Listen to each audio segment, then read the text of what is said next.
All right. Yo. Yo, what is up, y'all? You're here for another episode of Dance Talk. And I am here with a special guest. The stories have been entertaining behind the scenes. I'm gonna give y'all the opportunity to get some insight from someone who was there, participated, and lived a life where he enjoyed this thing we call dance.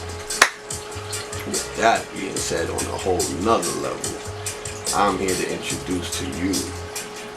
Tell the world your name. What's good, man? It's the Bashment God. I go by the name of Skie Bashment. The one and only.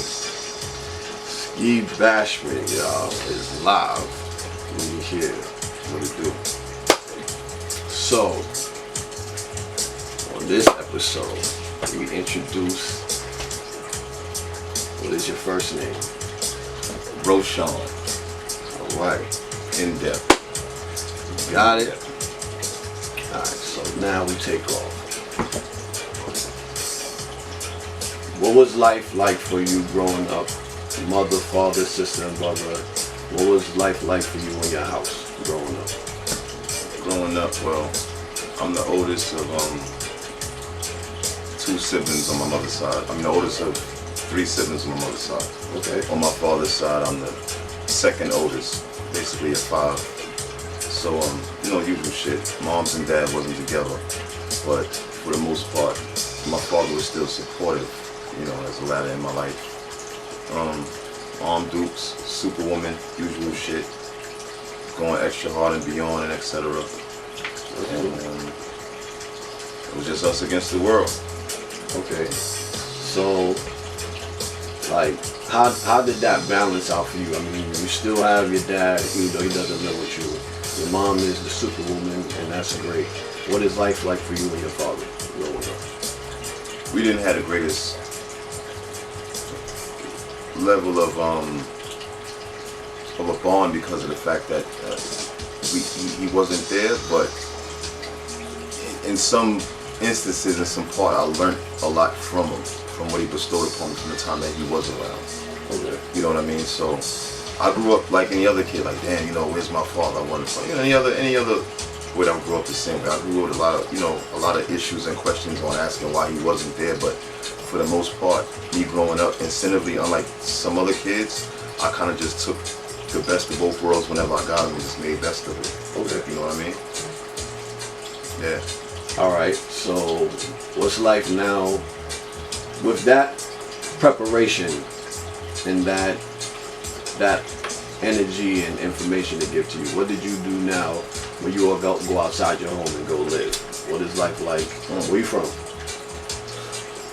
You know what? I'm born and raised in Kings County, as far as the county, the area. But my mom was a hustler, stick-up kid, etc. Pops was a wild nigga. So there was many places we roamed, but every place had a footstep or an impression only within Brooklyn. So I was born and raised, and then I lived on Prospect growing up. That was in Crown Heights. Shout out to the Prospect squad. Yeah. Then my mom's moved to Prospect Place. Madison. 466 Madison. 466. Shout out to all my hop out boys and all my niggas on the other side. You heard? But yeah, 466 Madison. Okay. Little brief look into history. Like, shout outs to Millie Matrix, free my boy till you see him. You heard? My mom's actually used to babysit him, and his mom used to actually babysit me. Word? Growing up. Okay. So we grew up in relationships happening. Yeah, but that part is like, it's different. I consider Crown Heights down the block from Bed-Stuy. Not even like a whole nother hood. I consider it down the block because all my life growing up, it was either Crown Heights or Bed-Stuy. So, but I lived in Sheepshead Bay. I've lived many parts. I can't really put a particular claim on one distinct part of Brooklyn other than me just saying I'm born and raised, but I consider that Crown Heights and Bed-Stuy being at the latitude so close. Yeah. So I consider those two just as one, Right. but for the most part, there's not one part of Brooklyn I have not probably lived or born or been. Like, shout outs to Pink House, East New York. What up? 1307. You know, like, I've been a lot of places. Like, and that's another thing. Sometimes you could be so many places that your name and your age precede you before it's your age. Is it because of who was there before you? Well, yeah. Well, kind of. Because even those that was there before me ain't there now. So, like, who might take the time out to listen to their story? So you know what I mean? will have to do something also to keep You would it have in tune. Pretty much. Or at least, I would say for the most part, you would have to respect what those guys say to want to take the opportunity to listen to their story and take what they saying serious. Because, you know, nowadays it's like the OGs don't get the latitude they supposed to get, like, as far as, you know, people taking them serious or listening to them and shit. So, Right. yeah. Okay, so what is life like coming into your like teenage years? I was rebellious. I think the teenage years is kind of the most hardest times because, like, just like now, once you hit a certain age, you're looked at as prime suspect or prime target. And at that time, it's like, just I look now, and I think about how I was then. Niggas matured fast, so one might get it fucked up to think that a 15-year-old or a 16-year-old is probably 19, 20, based on the movements on how they carry themselves. Like right now, you got young niggas getting more money than some of the older niggas, but at that time, period of point, like, kind of lost for words on it, like, different. Cause I could like that age range. Different. At that age range, I was teenage. I was full of a lot of anger. And I used to take that anger out on. I was DJing. I've always had like music in the crib. And my grandmoms knew. Like I had anger issues, but what would calm me down would always be music.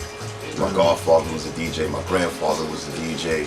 Like, I grew up with so many people that were DJs in my life, and I was always around music, and that always brought a calming to me. So, my godfather one day, my grandmother was like, I'm gonna get him a DJ set. That's what's up. Got me a DJ set off my own. My godfather actually gave me the DJ set. 1,200 Techniques, the whole nine.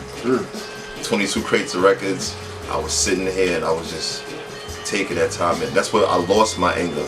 And it developed into me studying like music. Then I got into the DJ thing, and then DJ led me directly into the narrative of reggae. Changed every fucking thing. Changed everything. That was the path. Like, you know what I mean? Like, let's go down this way, then make a right. Okay, now make a sharp left. Like, that's how it went. You know what I'm saying? And with DJing, that's when I found and I came across the avenue of reggae for me to vent all of that anger and that frustration and shit out. Why more so reggae would give you that feeling? Hip hop came from too much of a violent perspective. Like, you know, hip hop is like, you know, think about it. Like, okay, at the time I'm young, Onyx is hot. Take him up, bring him up dead, shoot him up, shot him up. I'm not like NWA is hot. Like, you know what I'm saying? Big L is hot. Like, you know, Shaheem. It's a lot of shoot shit up type music. I probably felt like that, but I wasn't built like that. Like, you know, shout outs to the niggas that was, but I wasn't built like that. So for me, it was, where's my calming? That's what it was about for me. I was triggered. I was angry. I wanted just to calm it. The Hulk is the strongest nigga in the world when he's angry. Right. But anger without intelligence just makes you rampage. I needed to calm it. That's where the music came in. You know what I mean? That's where the whole aspect of the music and everything came in. That was really, really my calming, bro. I can't even put it no other way around it. Like, it was my calming. All right. Where did you find dancing, and where did dancing find you? Alright. So being the only boy, and I was a ladies magnet. Ask somebody. I was out there, and my grandmom's was like, look, I can't take the phone calls, I can't take the visits. This shit got to stop. This shit got to stop. So you on lockdown, you gonna stay in the crib. I got you this DJ set, you gonna stay in the crib, you gonna chill. And I'm like, alright, cool. So I'm locked down, big ass DJ set.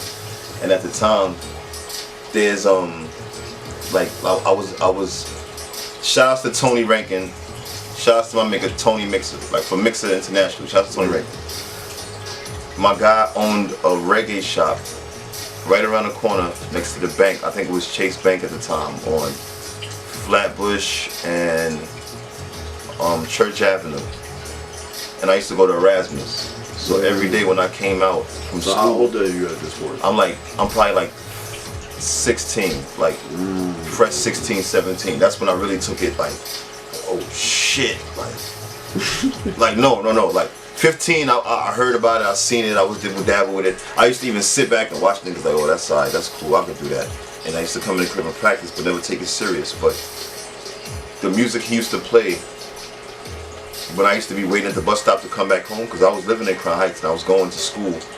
I was going to Erasmus for school. Right. So, I used to live in the stop and I was going to Erasmus for school. So that's like a different transition. Like, damn, you coming all the way from across Marcus Garvey to come down here to go to school.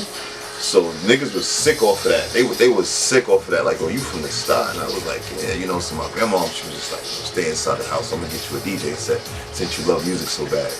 Went bought me a DJ set, and being that I used to go to Flatbush school, I used to be around so many of my Flatbush homies. They used to always be on a dancing tip. What the fuck is this fed up rhythm? This bounty killer shit. Play that shit again. That shit sound hard.